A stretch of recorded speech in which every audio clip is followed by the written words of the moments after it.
Welcome, friends. We are your hosts, Sandy and Wade, baby best friends turned husband and wife and business partners.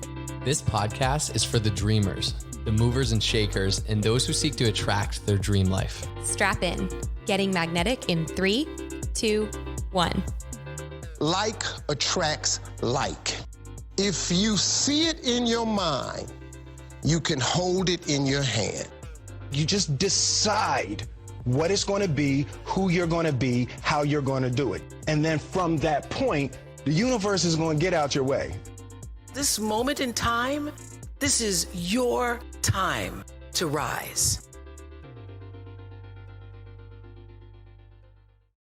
Gratitude, and specifically gratitude journaling, has completely shaped and shifted the course of Sandy and my life. When we started acknowledging what we were grateful for and expressing it, writing it down on paper, and expressing gratitude for what was to come, everything changed for us. We've been so moved by gratitude and gratitude journaling that we decided to create our own gratitude journal, and we put it on Amazon. It's called the 90-Day Habits Gratitude Journal. It is great for just a daily gratitude practice over 90 days. It's great for you. It's great for your team, your family, your friends, a great stocking stuffer. So we'll drop the link in the show notes to get it on Amazon. It's $9.99, and it can and it will change your life. Let's get to the show. You ever hear that book, How to Win Friends and Influence Others by Dale Carnegie? What a title, right? It's so captivating. Where you're like, what? How to win friends and influence others? It almost sounds like a little deceitful, but it's a great book, one, and a great topic. So we're in the Elevate the Entrepreneur in You series. We've talked why, we've talked vision, we've talked decision, we've talked goal setting and declaration. I want to move into influence and sales because it is of the utmost importance when you are an entrepreneur and you are a business owner. What I've realized is sales and knowing people and knowing sales can translate anywhere. You can bring it anywhere. If I know accounting, I can be a good accountant, and that's it. That does not translate anywhere else. If I'm good at sales and people and leadership, I can translate that to an accounting firm, to a law firm, to anything. Sales translates everywhere. And we realize in life, we're actually all some level of a salesperson. You're selling yourself. If you're dating, you're selling yourself. If you are, whatever you're doing, like you are selling who you are. You're making friends. You're like, hey, this is who I am. We don't think about it as sales, but it is. So a very important part of elevating the entrepreneur in you, of leveling up in your business, is evaluating and growing your influence.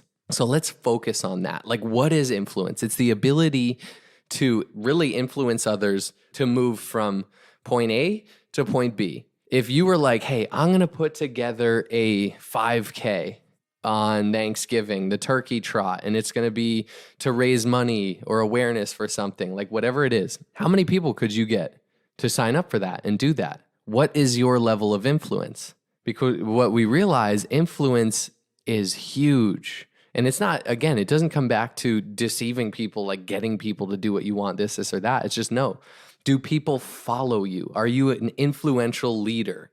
Now, if you're like, gosh, I don't have a lot of influence, that's okay. How do we develop influence? We're going to go into that a little bit, and we're going to go into what is sales, how to become maybe a better salesperson, and not even think about it necessarily as sales. So with influence, what you realize, Sandy and I have been in business and been in an organization where we work with a lot of people. And what you realize is people who come into entrepreneurship or starting a business with influence have a leg up because they've worked over their life to build this brand, their brand, to build their influence so they can come in and leverage that. Other people might not have a huge brand or influence coming in, but you have an opportunity to develop that. Sandy and I, when we started our business, a little over 3 years ago, we were really just good friends to people, just good people, right? I guess I'm patting myself on the back there. Sandy's like the best friend ever. I'm like maybe runner up. But anyways, we didn't have a brand or necessarily like influence, but people were willing to follow us maybe. So there's maybe some level of influence. But I didn't have a whole lot of influence. But I'll just speak from my own experience. What did I do? What do I want to be known for? With your influence, think, what do I want to be known for? For me, I always cared a lot about health and wellness and like being the best version of me. So I wanted to be known for peak health and fitness, just embodying vitality and health. That was like my identity. So that's where I wanted my influence to be. I wanted to be known for that. And I also just loved growth. And I found that entrepreneurship was a great platform to grow into the best version of you. So I thought, okay, early on, I decided I want to be known for health and for business/entrepreneurship. Those are the two things I'm going to focus on. That's going to be my brand. That's where I want my influence to be. When people think of me, I want them to think health. I go to Wade if I want to get healthy, or I want to get feel like the best version of me, or I go to Wade if I want to grow, if I want to start a business, if I want to get more business inclined, if I want to start a side hustle, if I want to start a business from scratch, if I want to become an entrepreneur. That's what I was focused on. Now, I didn't just have it right away, but I was willing to work for it. So I started an Instagram account, Wellness with Wade. I had 0 followers when I started a business. And now I don't even know. I think I have 15,000 or so followers, which is great, which is really cool. But what you realize, social media, that's another thing. That's influence, right? Why do people come to your page? What are you known for? What value do you add to them? When they think of you, what do they think of? Let's pause for a second and ask yourself that question. If you ask 10 people, hey, when you think of me, what do you think of? That's their answers. That's going to be your brand. That's going to be your influence. Your influence is in places where do you have expertise more than the average person? Are you an epic mom? I'm, learning in parenthood, we have so many different things we're getting for mom and dad and baby and all this. We don't know anything. So someone who's been a mom before or a dad before has influence over us, can be like, hey, go get this, and this crib, this, that, boom. Or someone who's been in business before us or is where we want to be is like, hey, do this, and that, boom. Okay. So think, what do you want to be known for? And guess what? You can start today. You can start building your influence today. Now, what does that entail? You can't just do what everyone does, know the amount that the average person does. You got to be in the top, probably 10%, probably 1% of that. If you want people to think, when they think of health, they think of me. You have to embody that. You have to be that person that is wow, when I'm around them, they are healthy, they are vital, they have just great energy. I want those things. So when I get the urge to be I want to feel that way, boom, I'm going to Wade to feel that way, or I'm going to so-and-so to feel that way. And how do we do that? You start to educate yourself, right? Personal growth. Growth is everything. What I started doing, I started listening to podcasts. I started reading books on health, on becoming superhuman, right? Becoming the best version of you. How do you just maximize your life and I realize health is wealth, right? If you feel as best as you possibly can, I don't want to be going through the day, leaving stuff energy on the table. I feel okay because I had the buffalo chicken sub for lunch. It's no, I want to feel absolutely elite. I want to feel vital. I want to feel high energy, because when I step into each day with that type of feeling and energy, guess what? Everything else in my life is going to flourish. As a dad, as a husband, as an entrepreneur, as a fitness enthusiast, as whatever, everything will flourish if I'm start by feeling incredible. And how do I do that? You do not need to do this. But you need leaders, right? Leaders, they know the way. They understand, okay, I want to be influential in health. I know what to do. They then go the way. Let me go first, and then they show the way. Then you have the influence. Then you're like, hey, come with me. I actually went through a health coaching certification program for me because I wanted to understand as best as I could, what does the human body need? And that is not necessary, because you could just start becoming healthy yourself, going through a program, understanding for you what works for you is probably going to work for a lot of people. There's general principles in health and wellness. We don't have to get into all that. I'm just using this as a topic of influence. So go educate yourself, listen to the podcast, be around the people, have the mentors. Maybe you take a certification or a program. Don't let that distract you from building your business, but it can help, right? And especially because it's going to build confidence in your knowledge. Now, knowledge is not power, it's potential power. There's tons of people out there that have done 100 certification courses, but they don't apply it. They only have potential power in the knowledge. You have to apply what you know for it to truly become power. So caution, you be very careful when you go seek the knowledge and you do the course or whatever, you got to apply it or else you're wasting it. You're just keeping it on ice. But anyways, get to a point where you're like, whoa, I know more than 90% of people in this topic. I now have influence here. And live your life. Decide my identity is that of a healthy person. If, again, coming back to if health is your thing.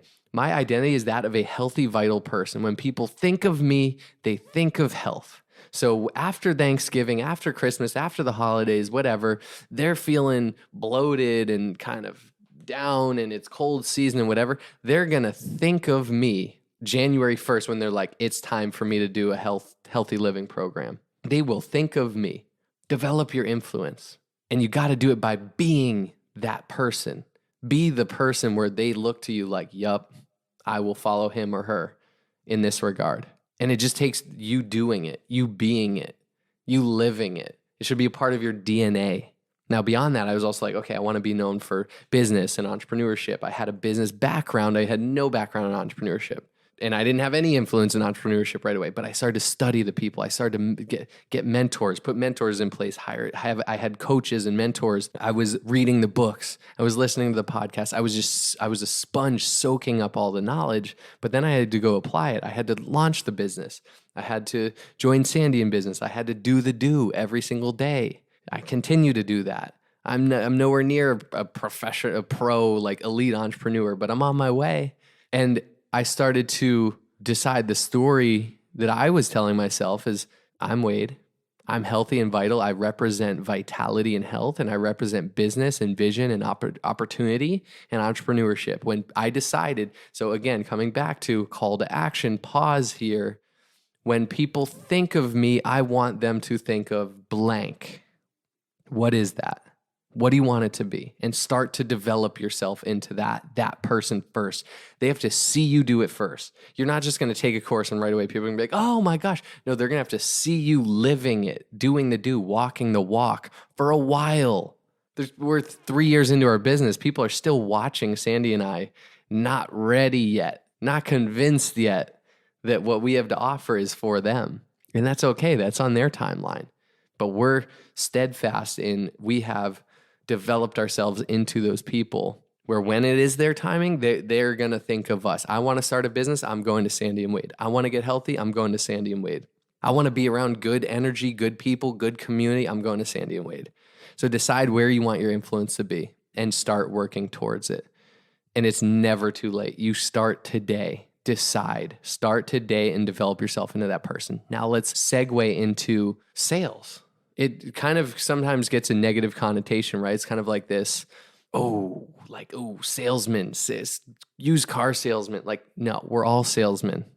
So get off your high horse, right? If you think like anything negatively about sales, I will say you need to be good at sales to get ahead in life, to get to where you want to go, because you need the ability to win friends and influence others. You need to be able to influence others that where you're going or your vision or what you have to offer is epic.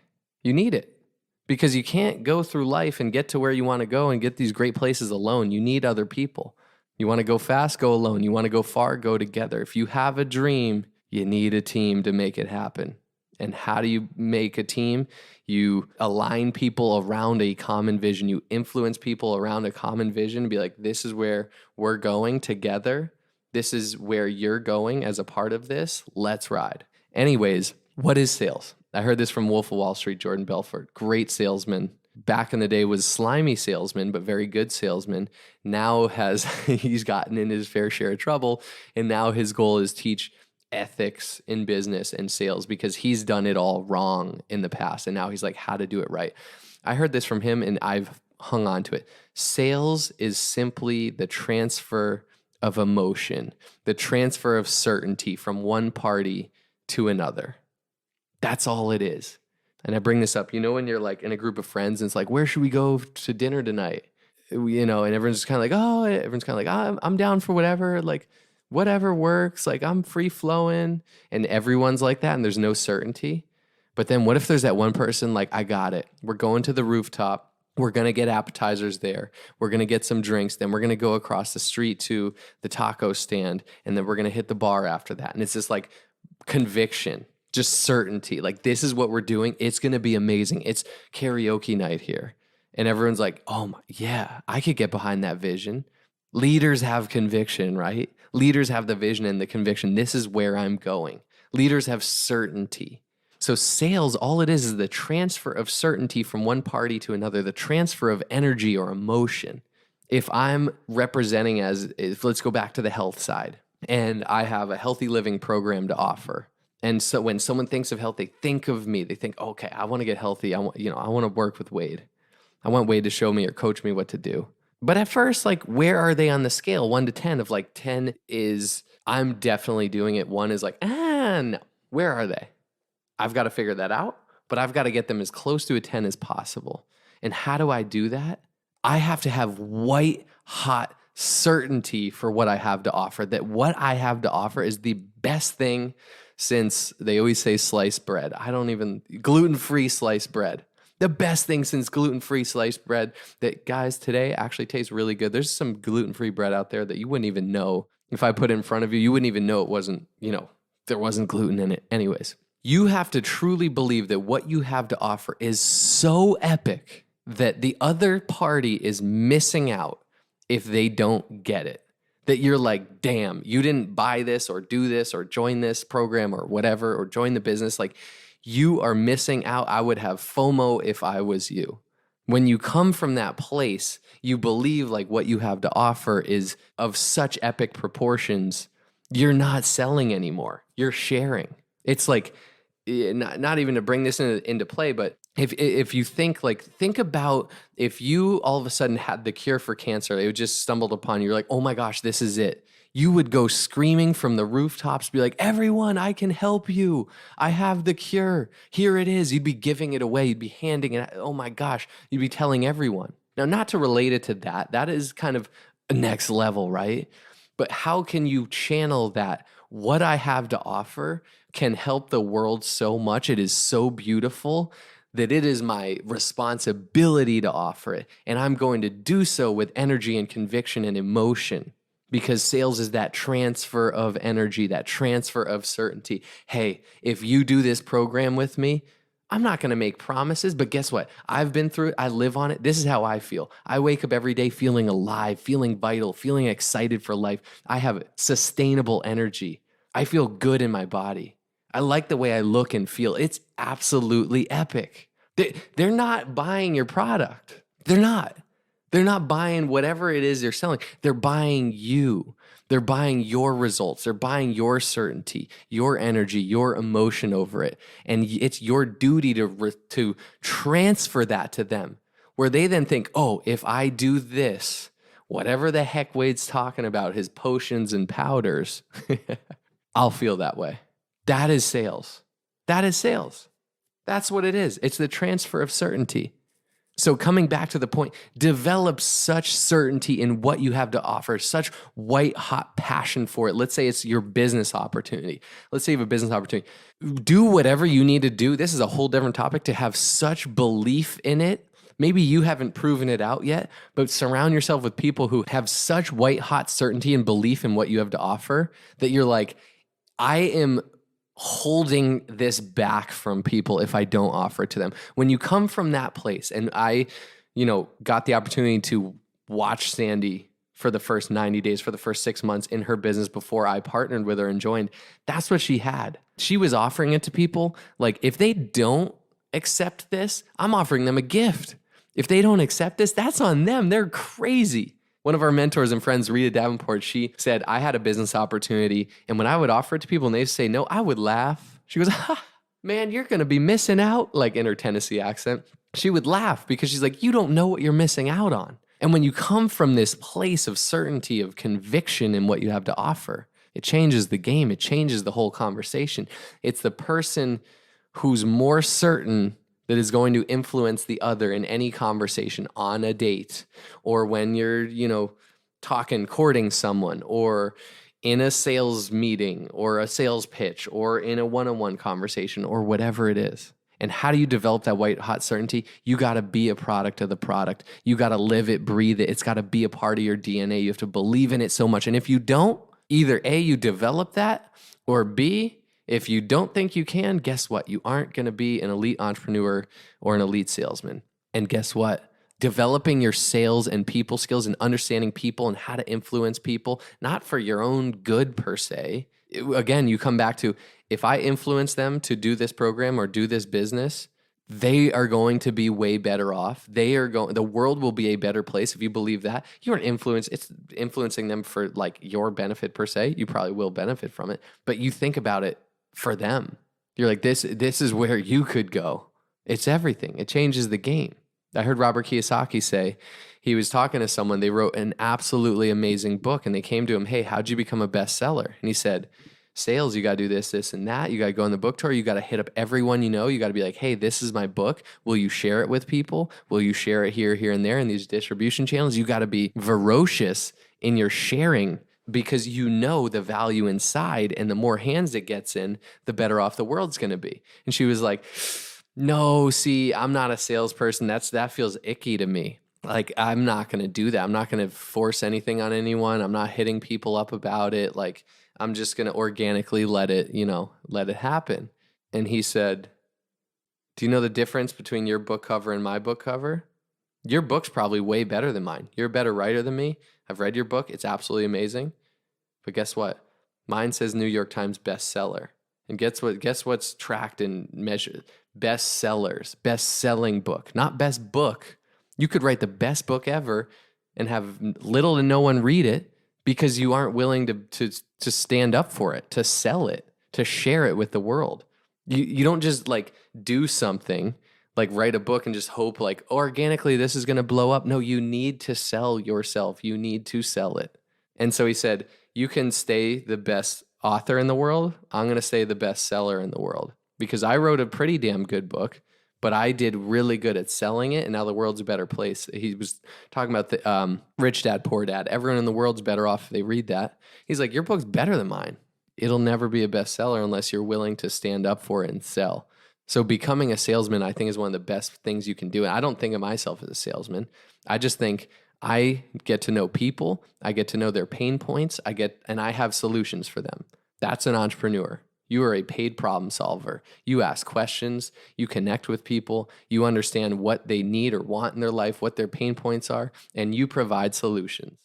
And you have white hot certainty that what you have to offer, the solution, is just that. It is the solution for them. They need it. They are missing out if they don't have it. So that's a wrap on this episode. Influence, develop your influence, grow yourself in the influence sector and in people and in sales, and develop that white hot certainty for what you have to offer. Because coming back to sales is just the transfer of certainty, the transfer of emotion. That's all I got for you today. Till next time. Only those that can see the invisible can do the impossible. So remember, you are magnetic.